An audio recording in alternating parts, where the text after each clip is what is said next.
Well, hello. Good afternoon, and welcome to the iHealth channel and iHealth Radio. This is Hurricane H and another talk show series. Today we'll be reviving and revisiting the MCO World Talk Show series. And, we've talked about a few things about what is managed care organization, what is a managed care organization, how they work, how they function. We went through some details as to what departments, what operations look like. But today we're going to talk about a little bit of a members acquisition and retention, which is a topic that is usually, if you're in the field or in the industry, insurance world, managed care organizations, you will basically hear this all the time. Like, members, get enrolled in the plan. Members have to be retained. What are some of the efforts? How it goes about it? As a health plan, and all the different dynamics that actually take from an inception of a creation of an opportunity where a member is acquired, and how to keep that member alive in that particular plan, and with an active membership. But before we go there, again.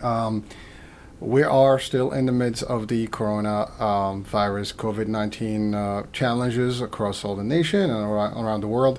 So before we proceed with the actual topic content, I want to just, again, send a greetings to everyone and wishes to everyone out there, to stay, hope that everybody's healthy, everybody's safe, that you have not experienced any challenges with this or anybody that's close to you, close to heart, close to family, who had, experienced the COVID-19. Again, prayers with everyone that has been impacted with this pandemic, close to four, it doesn't matter. I mean, everybody, all humans in this planet, wish them from this platform. I wish them personally, health and, a happy recovery if they are, a speedy recovery rather, if they've been involved into this particular situation. That's just kind of like, first message I wanted to share with everyone. Again, please stay healthy, stay safe. If you don't have to go out again until further notice, until as long as you can, just do it. And hopefully we'll be over soon. I mean, we've gone through probably the top, and the hospital, piece of it, and the harder, item, type, formula, and time frame that we probably could have, suffered for, and now we are actually in a plateau, and hopefully we'll start seeing a little bit of a decline, and then ultimately we will prevail, and I will have actually a talk show about positive thinking and amidst of this particular pandemic. So just stay tuned for that. We'll talk about it later.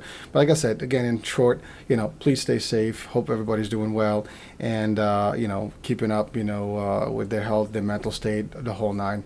And that being said, again, Hurricane H here. This is the iHealth channel and iHealth Radio.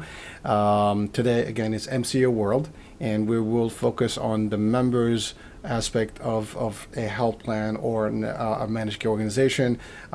We've talked about, how the acquisition to a degree is happening in other talk shows when I discussed a little bit on the sales process and sales world and broker live, and how the brokers are conceived in terms of the licensing and their certification and recruiting, training, all that, and then also in the different stages of the sales process regarding specifically the insurance world and the managed care organizations, and that's really the prepay piece where someone actually is I guess acquired and to become a member in a health plan.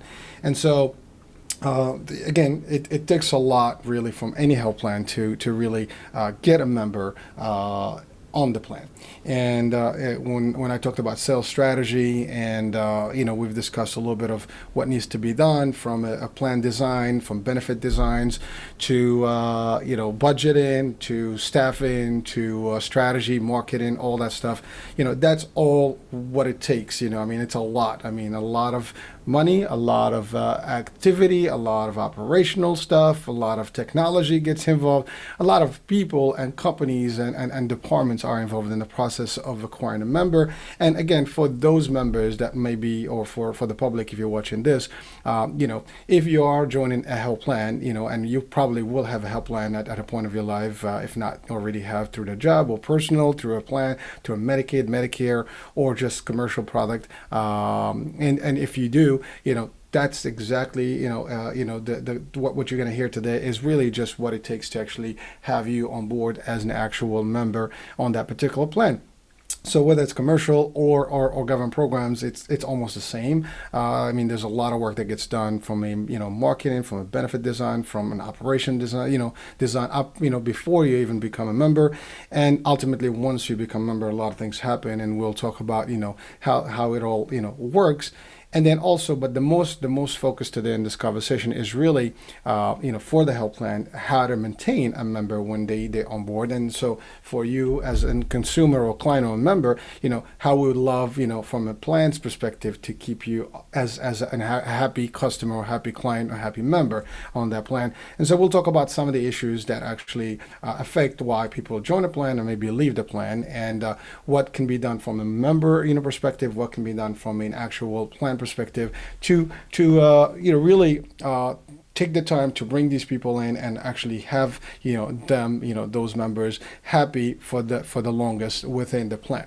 So again, prior to someone becoming, on at any particular plan. So if you have Medicaid, you have Medicare, you have both, long-term care, whatever, just commercial, health plans do a lot in before, they get you into a plan. And, from an operations side, if you are actually looking at this show as an actual business person or professional in the insurance and MCO world, this is basically what it takes. And one of the topics that I've experienced, a lot, and we've discussed a lot, while, I'm in, working with the plan, is usually like, how do we maintain members, and where does that particular role and responsibility, really have to be put?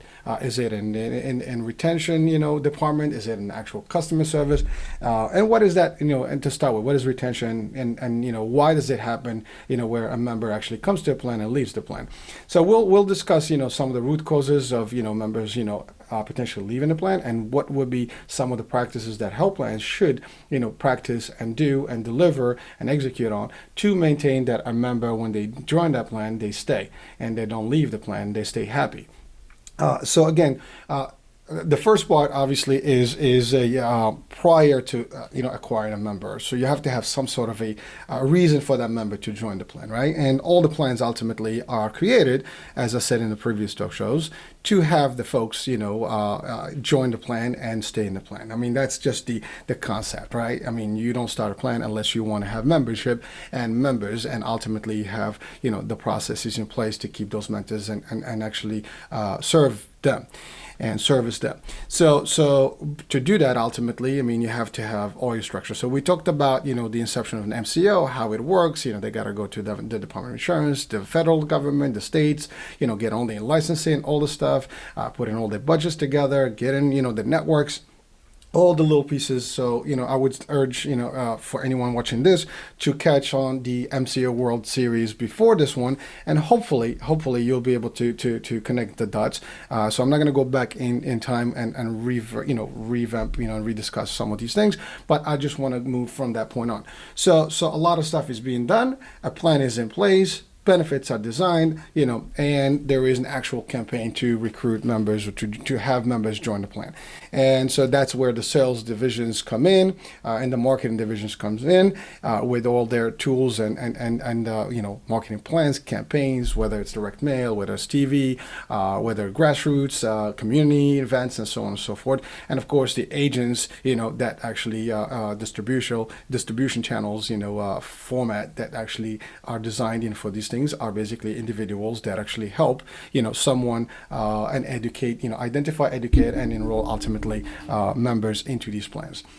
Now, so all that good work is done. Ultimately, agents, do create the opportunity. They create the audiences. They present to the audiences, whether it's individuals, whether it's groups, and in group settings, or whether it's employer groups and or other types of forms. But now they actually have interest. People are really, they love the plans and they want to join your plan. So whatever the plan is, this is not about a particular plan and good, bad benefits or not. This is not about the competition piece of it, but it's more about so someone decides to join a particular plan. It doesn't matter which plan. If they did join the plan, that means they actually see value in that plan, and they have been told the story. They have been told that there is something that they're going to get from this plan. So there's going to be features of that plan design and the benefit design, and then there's going to be benefits to them and what that means to them in terms of their health and just longevity and in terms of the health plan and insurance work. So that's the piece. So someone joins the plan. So there's an enrollment process. That's easy. I mean, an application submitted, enrollment form is filled out, digitally on the phone through a particular platform, through a web, portal, through the government agencies that actually facilitate these things, and it gets to the plan. It gets processed. It goes in, gets approved. A member is active. We did talk, just briefly before about what happens after a member is active. They get basically a welcome kit. They get their Medicaid, their actual helpline card, and basically they get all the instructions on how to use and proceed, with their, benefits. A lot of that stuff should have been already, educated to them and pre-given to them, clarified to them prior to the enrollment through, and via the actual enrollment process, and that will be the actual agents that help and assist with that enrollment. And so again, that's happening. So the member is already in the plan now. Great news, excellent. So the member is, on, they're expecting, the promise to be delivered. So you enroll someone. If you're an agent, you're a helpline, you have your membership, you have a group of people that actually selected you versus the others. And I mean other plans. And this, works for all the plans. So it doesn't matter which plan it is. This is exactly it is. So some of the issues that happen that I've experienced is that you bring in a lot of members, a lot of work, and members, join the plan. Members are happy. We educate them, and especially on the sales side, we're excited. We get them, pumped. We get them so happy about joining the plan, and they're in the plan. But now, what happens next? What we've seen, in historic moments and in history, at least in my experience, folks who join the plan. Some stay for a long time, some stay for a few months, some stay a few days, and there's multiple reasons why that happens. And today I'm hoping that by the time I finish this particular talk show, not only I'm going to highlight some of the reasons why people leave, but also I give some suggestion as what would be a best practice to actually help some of these or mitigate that some of these losses, as well as how to keep these members and customers very happy and staying in the plan. So member comes, joins the plan. The first thing that, or the first area that we have to look at ultimately is the engagement part, which is the education or pre-enrollment part. So the sales division, whatever that distribution piece is, which is a broker or a captive agent or a telesales agent or just a Medicare, just a simple campaign, through a direct, mailer or, direct TV or something. What happened then? I mean, did that person really, really, really know exactly what they signed up for? Were they really educated 100%, 200%, and clearly, understood what they signed up for, what their benefits would be, what different, services they can get access to, what copays, what coinsurances, what drugs they might have, that's covered, So the first area is we need to make sure that our staff, our frontline, our sales division, is heavily, obviously monitored and trained and pre-ready, to give the best of the best of the best to avoid any, later on problems when a member joins the plan. So the first area that we have to ensure that it's all good and solid is that, sales division. And again, personally, that's my world. And, we do a lot of work to make sure that our agents are not only certified and trained and licensed, but really coach and mentored, and customer service type of trainings,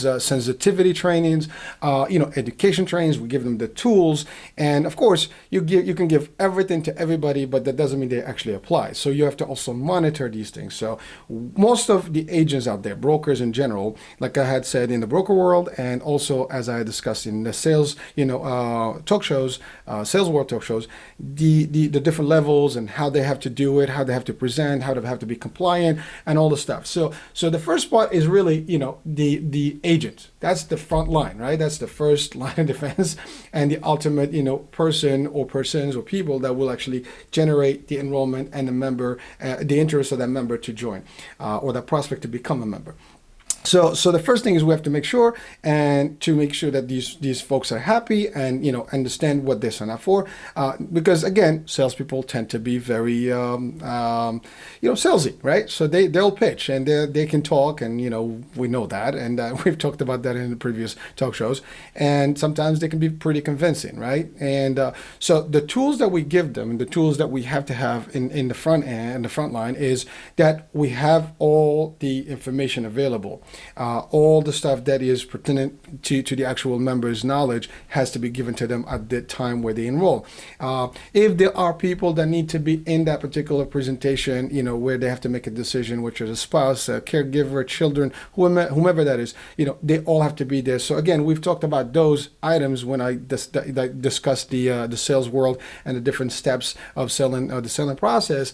I've introduced some of these ideas there, but and also the preparation, and when you actually try to find a business and try to identify somebody that is a prospect, and how to get to them, how to convince them and sit down in front of them and all that. So that's the first area where we have to always be very careful, because if for whatever reason, our structure is wrong, our commission structure may be, too aggressive, and people may actually just think like, I want to get more money, whatever. If the goals are higher that the company sets for these agents, they may, be forced to actually kind of just shortcut things and basically cut corners and not give the best potential compliant presentation. So we have to eliminate all those risks. So we have to minimize the risk from a structure, from a leadership on the corporate side, on the sales side, on the operations side, and the compliance piece of it from the health plan, to make sure that those folks that are out there educating and identifying, of course, those prospects, but educating them, they deliver the education piece. They actually train these folks, and as to what would be the next step when a member joins, and they will give them everything. So when that particular member makes the decision is really well informed. It's very sound. There is nothing in there. There's no gaps. There's no objections. We talked about objections handling before. All that stuff has to be removed, and if it is removed, and if those agents do the best that they can, and they do it based on all the stuff that the company will structure for them. So if they have a binder presentation, some sort of a presentation that they have to use on the computer, that's excellent, right? So they have to use that. If they have to, not just sign up people because they have, a high goal, if they have the right target, for the month, because obviously sales have, performance targets. And so they have to look at that. Companies have to take these things in consideration, because if you set the bar high for goals, you are, maybe setting up those agents to actually do whatever they're going to do to meet that goal, because they don't want to lose their jobs. So that has to be, even, believe it or not, even on the budgeting, perspective, when you're thinking about it, and even the boards and the hierarchies, in any health plan, they have to think about all those things and what that impact is in terms of compliance and retention. Because do we just want, from a health plan perspective, just to have members, to just sign up and then basically they'll drop from, a month later, or a couple of days later, or a week later? No, obviously not. So the idea is any plan is created to actually have membership and grow and really serve these members for the longest potential time frame. And and that's how they build reputation, they build the name recognition and the brand, and people will literally just want to fall in and be with that plan. But it starts again with that planning.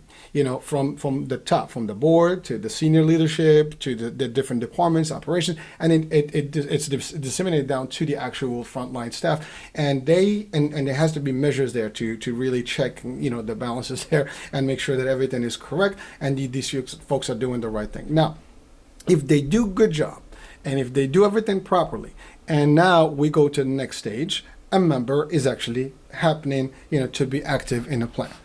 When the member happens to be active in the plan, again, everything that was promised to them has to be delivered. So I kind of covered that, but I went a little bit more into it because that's a big piece. Because if anything is failing in that stage before the member enrolls, and the member enrolls because they were forced into the plan somehow because of the tactical, the salesy personalities that they've encountered or met with, we don't want that, right? That's why I always say, if you're a salesperson, you don't want to lie, you don't want to do the wrong thing, do the right thing. You don't want to sign everybody. You sign the people where the plan is right for them.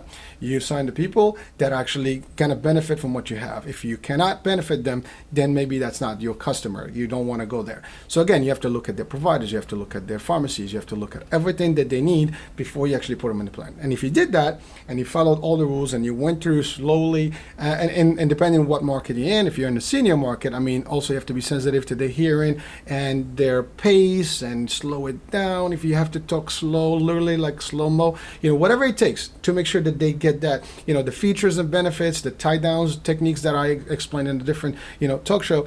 Those are things that you use to actually get, a little bit of a response and make sure that you have clear understanding that person in front of you as a potential prospect, and then ultimately a member has the clear understanding of what they're enrolling for. Now, if the plan does all that stuff correctly and the trainings are in place and the certification and the agents are doing exactly what they're told, and they're not doing anything wrong, then we kind of bypass. We remedied a little bit the potential of a member dropping because they was misinformed or misrepresented or given the wrong information. So that's a big deal. All right, and that's the biggest part, because once the member is in, the baton is given to the inside operations, and the sales division technically push back. And they basically continue doing their cycle, finding new customer, new business to acquire. Now, that's just half of the business, right? And no plan, will survive if they just bring in members and then drop members. Bring members, drop members. And from a sales end, I can tell this, and I can send this to a message to all brokers out there. Understand, if you do it wrong up front, you're not going to benefit from it, because if the plan is suffering major membership issues, ultimately, they might not need us as a force. They might have to make drastic moves and things like that for budgetary reasons. So we don't want to be the actual, reason why that happens in the future. If we're going to do it, we build a good platform, we build it right, and we move from there to that point on, in the right direction. So there is no incentive for you as salespeople and for the sales divisions to push, aggressive sales if they know that eventually those members going to come into a plan and they go. Now, that doesn't mean that there are no sales goals. That doesn't mean that, sales staff. And that's why I said, for sales leadership and sales, and leadership in general, budget in, looking at the right targets, looking at the population, the potential, the prospects, the audience, the target audience, the age group, whatever it is, depending on your product lines, you want to look at all the dynamics. And then when you set up your targets, you set up your budget, they have to be really sound and they have to be attainable. So everything else happens correctly. You don't want to, be too aggressive and you want to do like a super boom, growth overnight, because that's what's going to kill, the plan sooner or later, because all it's going to happen is that you're going to have a lot of push to enroll people. You'll bring them in. As fast as you bring them in, that's as fast as you're going to lose them. So again, advice, anyone from a strategy perspective, from leadership, and whether corporate leadership in general or just the sales leadership, as you are actually thinking about your strategy and putting your plan together, you put in your budget. If you're a new plan or an existing plan, for the next year, consider all these things. Now, that's the piece. So now the members are good. So let's assume that now we got this. The plan has done everything correctly up to this point. The members joined the plan. Great. Now, there are other pieces that can impact why a member may not, stay. So the first one, they may just feel that they were, lied to. We talked about that. So we covered that. All the agents do their stuff. We assume right now, based on this up to this point, we did all the right stuff. We gave every perfect presentation that we can give. We covered all the items. The members are happy. They're in the plan. Great. Now the member is on. So first thing is, what happens next? What do we need to make sure that the member actually, really stays in the plan happy? Well, the first experience is everything, right? Like we say, this first perception or first, impression is key. Well, same thing for a member. When they join a plan, they don't know you. And so as a plan, it's a new experience for them. It's like you go into a store for the first time, or you go into, a park for the first time, or a restaurant, you're leery. The first time you go in, you sit, you see the service, you see the food, the quality, and if you like, you come back. But as a member, you might have a problem. If you're in the plan, now you're already in the plan. So now you have to disenroll from the plan. You have to find other ways, and you have to and sometimes it's tricky because there are rules about disenrollment for Medicare plans specifically, but it could be also for commercial plans or any other plan, because there's times of the year where, folks can change from plan to plan or move back, to whatever, if they have Medicare or Medicaid and whatever.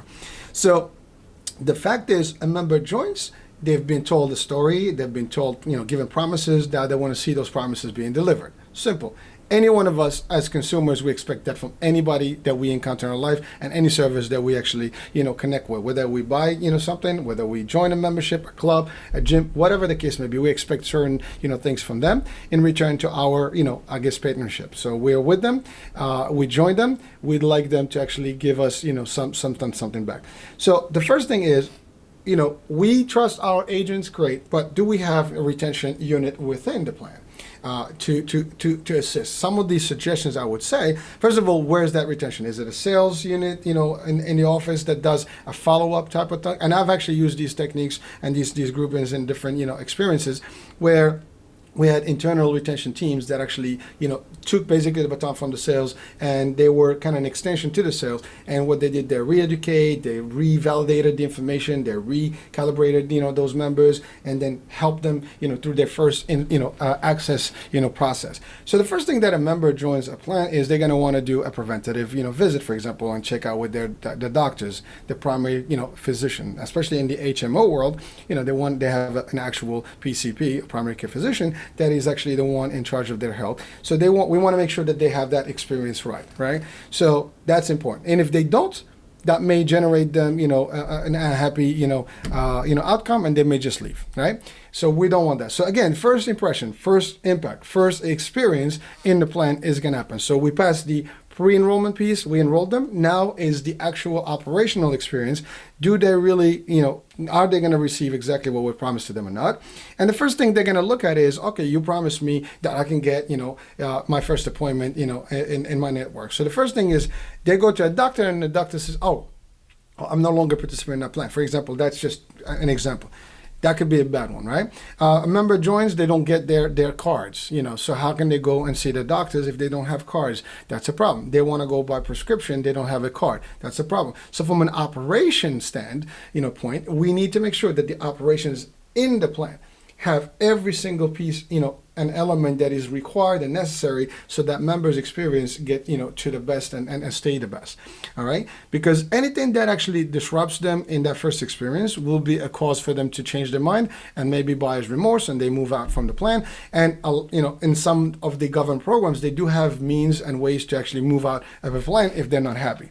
Or they can just simply go to your competition. So if you're a helpline and listening, this could be the case. You can just travel and basically find yourself another plan and move on from, especially for those folks that have the ability to move from plan to plan in, pretty much around the year, within the timeframes that are designated.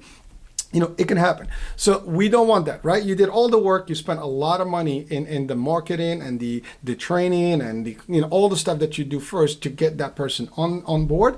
But now they're in. You don't want to lose them. You want to bring more members, make them happy, and keep your current members happy and and continuous with you. So now the first thing, they come in, they're happy if they get everything that they have been promised, right? So the first thing, obviously, this is an insurance. They want to see the doctor. The first thing, they want to make sure that they can see the doctor. And if let's say they see the doctor, they can make the appointment. One of the best practices that I would recommend, and I've recommended and I've used, is that that retention unit will actually help them set up these appointments. As a matter of fact, I even went beyond that at a point in a couple of times where I had my sales agents in the field actually set up those appointments before even the person is enrolled. There's a 1% maybe that person may not become a member, but the appointment is set, so they can always cancel it. But if they're with us, in that particular plan, or, if they're with you in that particular plan, they can certainly join, and be able to go see the doctor, and you already facilitated that first appointment with them. They're just a customer service, assistance. Nothing more than that. You're just being, extra friendly and doing more for them. Sometimes they want to go and get their prescription. So you told them you cover, I don't know, Pravastatin, and one of the statins, medication levels, whatever it is, or metformin, any of the drugs that actually typically people want.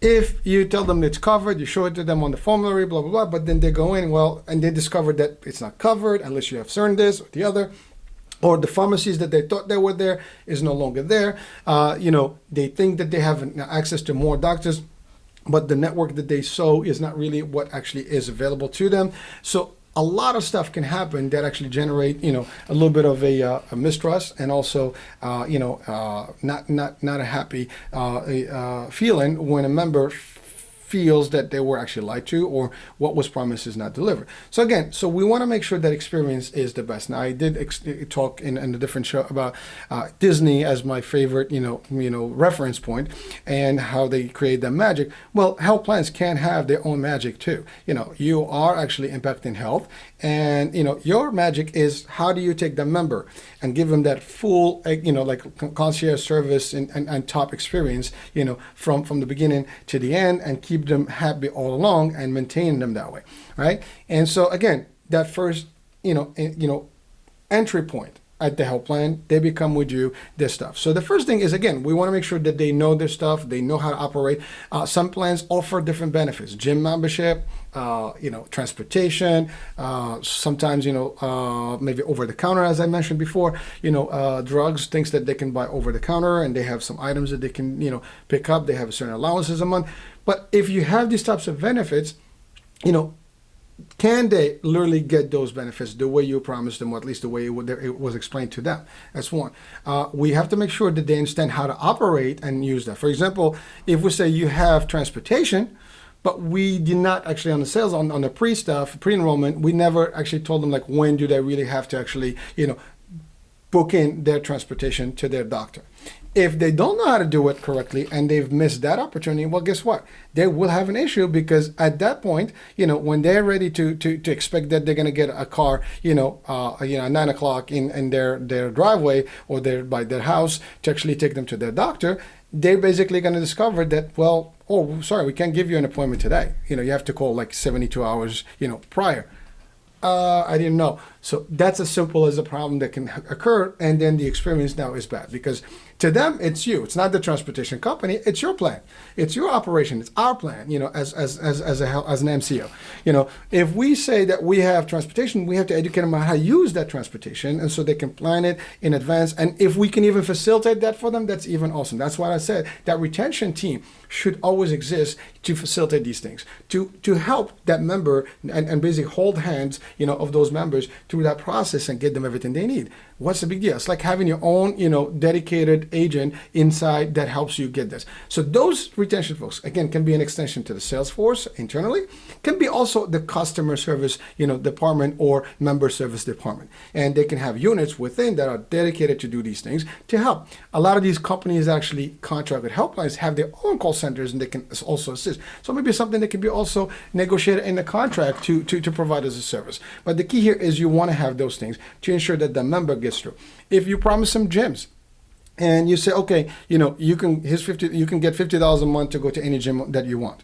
All right, well, let's explain to them how that's going to be. So they're going to go to gym, they're going to go there, they're going to tell them you got to pay. It's like, well, I belong to this plan, and maybe now we have an issue because that gym is not connecting correctly. They might send them a bill. That's the worst thing you want to have, is that a member gets a bill from anybody.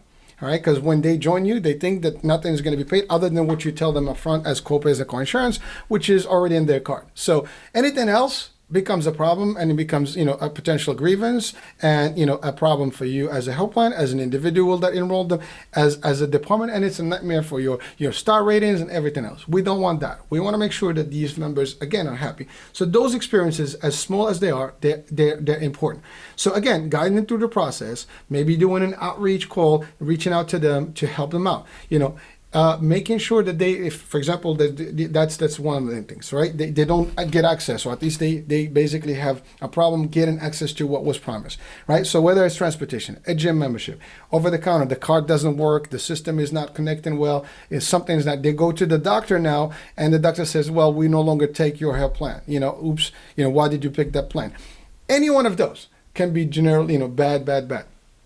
So now they have the doctor is on board, but other specialists that they'd like to go to are not, because the plans network is not really, up to par. And therefore now the member cannot go see a specialist because now they're limited and the doctor does not want to recommend anybody else, or they're going to recommend them to a specialist that may not be, to the level that they are, really interested in. So all those can be issues. So again, to retain your member and to retain membership, we need to make sure that they're happy. Period and out. There's no other way to explain it. Okay? We need to service them with exactly what we promised them, but then the infrastructure has to be in place. So when we plan goals and we plan targets and budget for numbers and for growth, we have to budget for everything that is equally, balancing all those things. So when the members come in, that's the other thing. You put an aggressive goal and you bring in a lot of enrollments, but then your operation inside cannot match, right? Your phones are like people calling customer service, there's no response. Now I know under the Medicare and Medicaid, there are rules and regulations that you have to meet as a call center, and you have certain hold times and,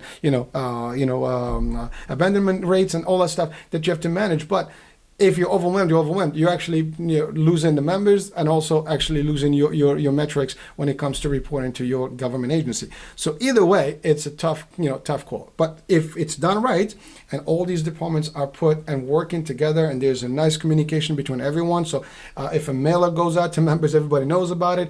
All those little things, those things can cause a good or bad experience. And the emphasis in good, we don't want any bad, right? And so as we focus and as we plan our stuff, from the inception of a health plan and MCO to the actual execution operation of the MCO accordingly and growth of that MCO, the member is the number one, entity that we have to revolve around, right? Because without them, there is no health plan. There is no growth. There's no membership. There is no business, period and out. And so again, for customers, this is for you. We want to make sure that you as a client, as a consumer, as a member, to get the best. And again, we talked about before how to even reach out in the community, get, what members would potentially want in their benefit packages, to operationalize it and all that stuff. Assuming we did all that, and now the members we want to make sure that we hold their hands through the process and guide them through and make sure that they get, the service and they will love the plan. So if a member, for example, has a product that has some sort of home health aid, services, we want to make sure that we have, agencies that can support that particular, benefit. If the care managers, you have one care manager to like 2,000, members, and that's not enough. Where I'm talking about the nurses that do the care management and all the other stuff, from the back end, if that's not, a good structure there and there's a good ratio balance, you're gonna have issues too, because you're not gonna be able to manage all your membership correctly. So again, probably for some of the operation executives, that may listen to this show, they may think, well, this is something we do. But I can tell you this, I've been to a lot of plans, and every plan has some sort of an experience level where, sometimes, they grow fast or they have, good, momentum, but then operationally, sometimes things, don't function exactly. So again, this is more of some of the root causes of what people, potentially would leave. So if they're not happy, that's the main one. But then they're not happy for other reasons. They provide their wait time, they don't have access, the copays are high, they get in billed, unnecessarily, they can't find a specialist, they cannot get their drugs covered on time, they cannot get stuff delivered, they can't get their transportation to the medical facility, they cannot go to the gym that they were promised to, or they have to be forced to go to some gyms that may not be what was promised to them. Whatever the case may be, all these things that are services and benefits that we promised to them may be actually reasons for them not to actually, get their satisfaction up high. We want members to be satisfied because that's also a part of, what CMS, at least in the Medicare world, is requiring in terms of, your stars ratings. So as a plan, of course, you want to be in that, at least 3.54, 4.5, or the 5 stars if you can. That's great. And a lot of work goes to be at a 5-star plan. But the idea is it stars again. Satisfaction and member satisfaction is a big deal. Having the right operation, concept is a key. You want to make sure that the people are actually not dropping for people also drop for other reasons. They have to know that as I said, in the sales end, if you are talking to your members or your potential prospect, you want to be the only person that can guide them to a helpline if they have to make a decision, and you want to earn that right?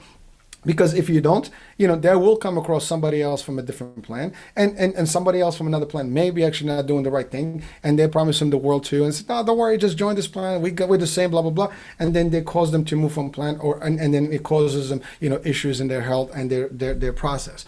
Not a good thing. So there's also impact of other things. So you may have, treated one person correctly, but then somebody else within the plan is not pleased, and then that person is actually socializing with that first one at a senior center or another, gathering social place. And then what happens now? They influence them, and they basically, basically promote that.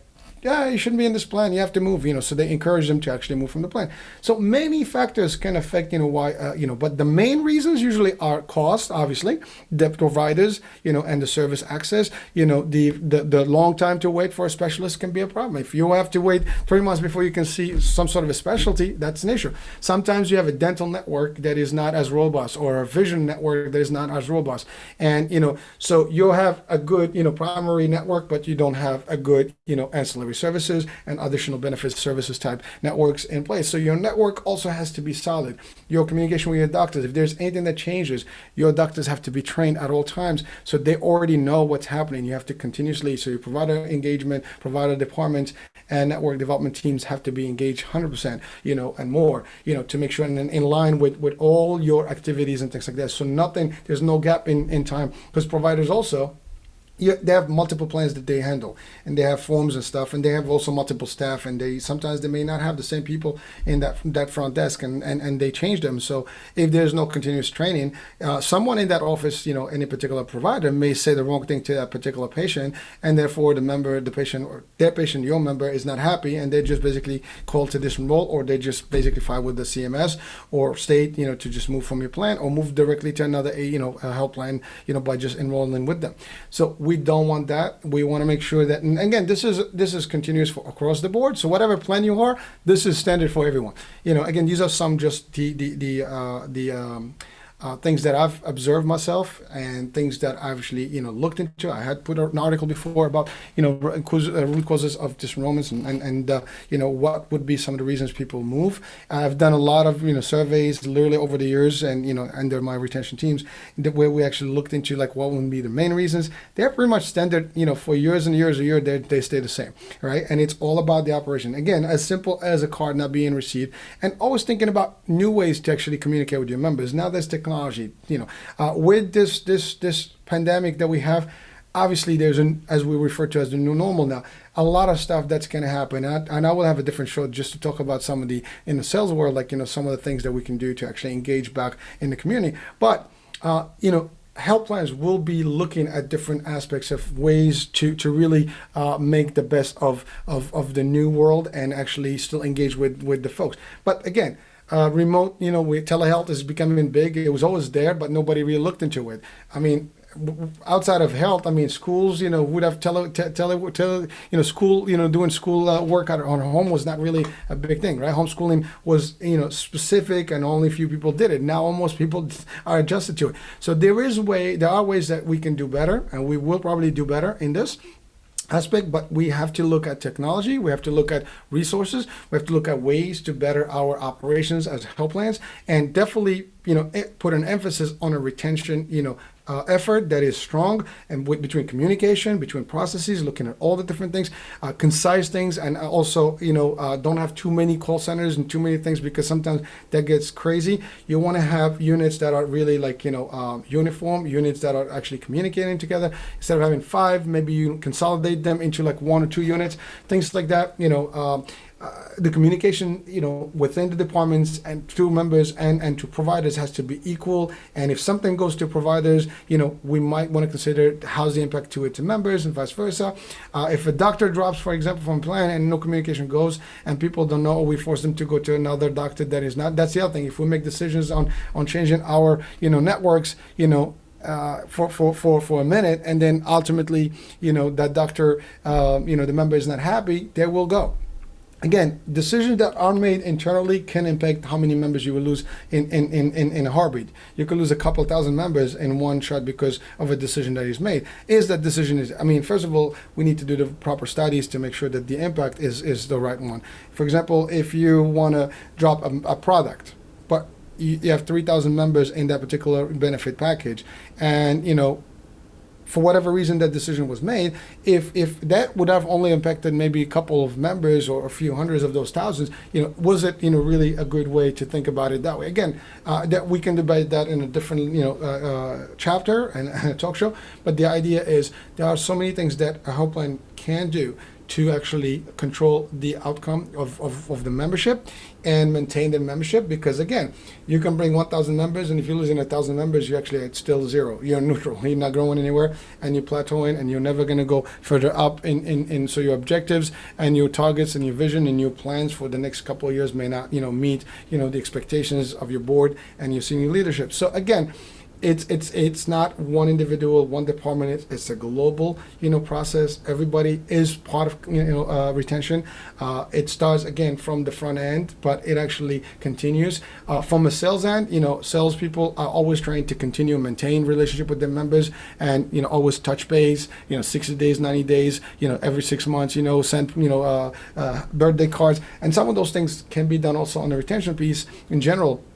You know, send members, you know, hey, happy birthday. Send them notices for holidays, things like that. You know, little things, you know, do go a long way, and it will keep people very happy. Some people don't have someone to actually call them and say, how you doing? By you calling, maybe that's the other thing, an outreach to people every now and then, say, hey, I'm just calling to see everything's good with you. You know, if somebody has a situation, maybe the plan can jump in and do something for them specific and help them in a particular situation. I have seen that happen before when somebody had the situation, you know, with their family members, and the plan jumped in and contributed and helped them in a particular snug. So there are things that some plans can do that are beyond the call of duty, which is not your standard practice, but that's what makes you different. So again, look for those things, see how you can, you know, benefit more and more and more your members, assist them, give them more. Again, look at every single thing that can, you know, make someone as a member, you, me, as individuals, would we want our plan to actually do something for us, you know, extra? Of course. And would we be pissed off or not happy if they do something wrong in our process, or if we were given, you know, some sort of expectation but it was not met? We will probably not be happy. So again, same thing goes for our members as health plans, and as leaders and decision makers in the health plan, in the operation world. We need to be, you know, mindful of those things. And again, when you look at sales and growth, you know, and you put your budget and you put your projections, you have to put an equal, you know, effort in your retention, you know, to maintain both, because you cannot do one without the other. Most, you know, this question came up many times. I always said this: there is no growth without retention, you know, and there is no sales without retention. If you want to retain your members, you want to grow in sales and membership, you want to also grow, you know, your retention, and make sure that your members are happy.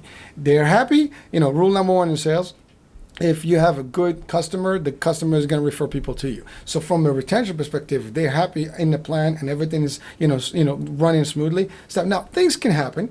It's also the ability of the plan to handle those things and maneuver them and assist these folks. You know, I've I used in trainings multiple, you know, scenarios. I personally had this experience long time ago when I was doing a presentation at a site, and then a member, I was doing a mass presentation to a group, and someone jumped, you know, and said, your plan really is bad.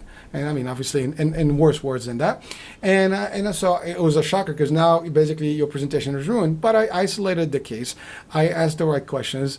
I walked with that lady, you know, to a different, you know, office. I assisted her. She came back, says, you know what, this is the best plan. They were, you know, there was a situation, they were able to help me instantly. So again, we can change the dynamic and the perception if we do the right thing. And anybody that is in a health plan is responsible, not just the sales, not just the customer service, everyone, the healthcare units, you know, within the plan, the managed care, you know, folks, the care managers that are out there, you know, they do a great job, for, you know, as nurses on the health part of it, and they really, you know, vouch, and they do go the extra mile. So all those people and groups and units within a company all contribute to the success of a health plan retention. And again, even from finance, as little as people may think, you know, if finance sends a note, you know, that you owe, you know, $100, to someone that knows that they don't have anything to pay, that could be a problem. Communication, or marketing can actually send something, a letter that may not be appropriate, or the content may not have been vetted out with all the departments, and then maybe that can generate, an actual reaction, and people will be upset. A lot of things. I mean, anyone can actually impact things, in a health plan in a negative way if they don't think that they're part of retention. Retention is core. Growth is core. A health plan cannot exist without members, and members do deserve to have the best. And so if you want the best of the best of the best, and you want your members, to grow, and you have more of members, and you have them happy, and grow, because they will actually bring you more members, because they're the best, advocates for a health plan, because they have the experience. They know that you're good. Again, I give the example of Disney.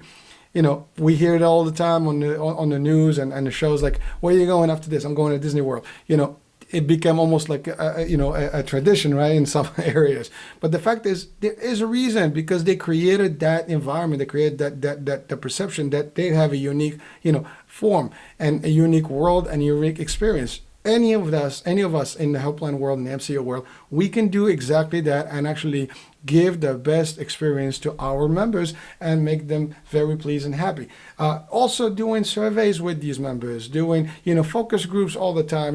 What can we do to make your life better? And some plans do these things, but some plans may do it at a, more frequent rate, and some plans may not.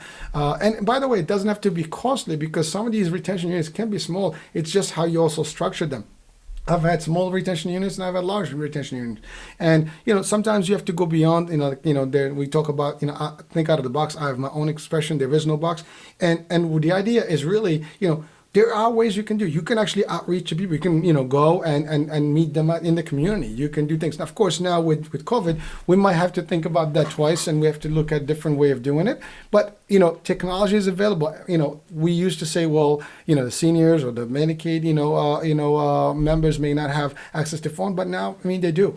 Everybody has some sort of a phone device, where they can access information, and be in contact. So we can help them, through these processes, and help them get the services that they need, and, communicate with them more, and deliver the stuff for them. But like I said, the extra stuff is really, it's like grocery. That's the big thing. Now, of course, some programs may allow certain services to be part of the benefit, or sometimes it could be just an added value that the plan can deliver. I had one of the shows I had, which was Medley Pharmacy.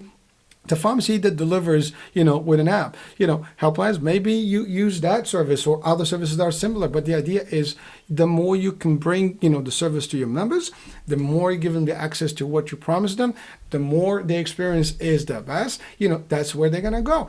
People sometimes, and this doesn't have to be like where people are paying high premiums, or only for PPOs and premium plans. Even in the HMO world, there's a slight difference really between a PPO. It's more about the network and the access. And sometimes if you operate an HMO correctly and the members are educated correctly, they can operate within the HMO network just as if they were actually in the PPO world. Because all their doctors are there, all their pharmacy drugs are covered, their pharmacy network is there. The services are there. They're not going to change it for any reason. There is no reason for them to move. There's no reason for them to think about another plan. If somebody sends them, any mail into the house, they're not going to think about it. Now, one of the main reasons that actually also can really, really impact the membership tremendously is fluctuations and changes in the benefit design year after year. If you're not steady, well, that's a problem too, because when you design your benefits, you want to design them and you have to maintain them. So again, doing the right structure, the right studies, the right actuaries upfront, and building your budget from the inception correctly. All the structures that you put in place have the impact later. It's like a ripple effect. It's a drop here, and then you have all these little waves that actually, form later. We don't want that. We want to make sure that we have a steady flow and everything we do correctly, because if you have the best package today, next year, and then all of a sudden the following year, 3 years later, you have X amount of membership that you got to, but then you take everything that they joined for, guess what? They're going to go to the next one that actually has exactly that. And so you did all that work and you basically pour water in the sand. Not a good, smart move. So again, something to consider, for sales leaders, for operation leaders, and for senior leadership, as you're planning your health plan, structures and your health plan operations. These are things to consider. Again, I have been involved in these stock operations for years. I've seen the good, the bad, and the ugly, and I've seen all the different scenarios where decisions can be made that sometimes make or may don't make sense, and we can debate that. But at a point they may make sense for a particular reason or financial reason. But had they been kind of taken care of upfront, or at least being pre-planned, or at least there was some sort of vision in advance to see like what that impact would be. So don't think about a year, 2 years. 5 years from now, have a bigger master plan. Look at all the impacts. If we do this now, do we want to go up, and then drop, or do we want to just keep steady, and a good plateauing, being able to give stuff give a good combination of benefits so people are happy, and then you'll have your membership grow steadily and happily, and they will continue being your members, and they will promote your plan and promote your services. And again, that's the other thing. Again, not just your members. You have other clients, your doctors also, they have to be paid in time. They have to get, their communication correctly. The system access to your authorization process has to be easily processed. Because if doctors are not happy, they might actually, influence people to actually move to another plan because they just don't want to deal with the plan's operation because it's a nightmare to them. Again, those are things to consider as well. That's the provider piece, right? Even from technology, if you keep sending stuff to them that is too much mail, sometimes that can be a nuisance. That's a problem. You have to look at all the different things that can take someone the wrong way, and that can have an influence on the decision making of your members. And again, it can be from the direct impact from your operation, or it can be from a third party connection through your services, so your providers, your pharmacies, and other units that actually interact with your membership that may have the impact. Now, even we talked about transportation earlier. If your transportation driver company, so whatever company you use to take your members from their home to an actual provider, if that particular company uses, I don't know, bad drivers, or they're not really very courteous to your members, that in itself, as simple as that can have a bad impact, and people they don't care that it's the driver. They just know that it's your service. They don't know that this company X or driving, a taxi company or limo company. They just know that's a health plans company. And so when they think that way, they just, basically attach that to you as a health plan. Done. And their decision is made, and they'll talk to you don't need this plan. There's too many choices out there. Let's move to another plan. And at the first, opportunity to do it, and then people get savvy. Sometimes there's ways to actually, get off any plan any given time, because they can just basically call the state, call the feds, and complain. And the ultimate result would be like they're going to move them from that plan because of their satisfaction, and then it becomes a flag on you, and it impacts you. And now operationally, you have to do a lot more to clean up that mess, and you don't want to do that. So again, you bring in, vendors. Due diligence. You have providers, do the process correctly, education with them, continuous education with them, make sure the system's out there and capable to actually connect, in a good way, in a better way. And so there's, if you have a bureaucratic process, try to, cut it down, limit, how many processes you have in place. So process improvement is big, and it is important as it continues. You always have to look at new ways to improve things. If you do it correctly, you will succeed. If you think about all these items, you will succeed. Now, I'm putting a lot of information in less than an hour, but really there's more. We can talk hours and hours and hours, and we've had meetings and strategies, sessions, with multiple brains in a room, to try to figure these things. But I can tell you, retention is as simple as having a team that is dedicated, that coordinates with other units within the operations. Make sure that your operations are good and they have an actual retention friendly approach. They have to consider every single member as a valuable member, and they have to make sure that every member that joins the plan is not leaving the plan, because they will be happy. And if you go with that same vision and mission, you will actually succeed as a plan.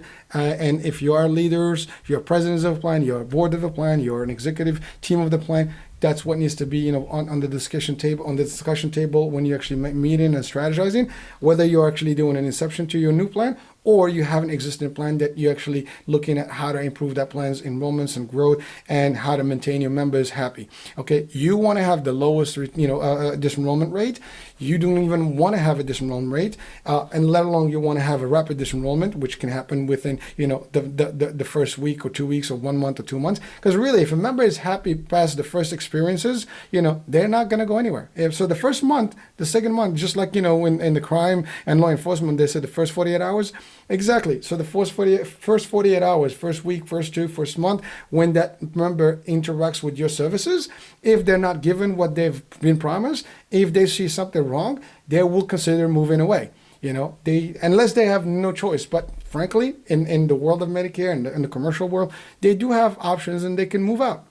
So even in the Medicaid world, they can drop. The other thing is you have to put processes, for example, for people that have Medicaid, have services that help them actually maintain their Medicaid. Look at options to help them with it. Whatever state you are, you can do these things. There are agencies that do these things, or create your own departments, or some sort of a liaison with your local state, and local city agencies to help them, maintain their Medicaid, status alive if these are Medicaid dual folks, for the Medicare space. So again, I'm coming to the end of the hour here. I bubble a lot, I talk a lot, and I try to crunch in quite a bit of information in a little time. So, and I hope that some of this is practical, and whether you're listening as somebody that has an inspiration, an ambition to go to the management level, there's something that you can consider. If you are actually in executive decision making, this is definitely something and points that, if you haven't already considered, please consider, or at least listen to them. And that's about it. So thank you very much. And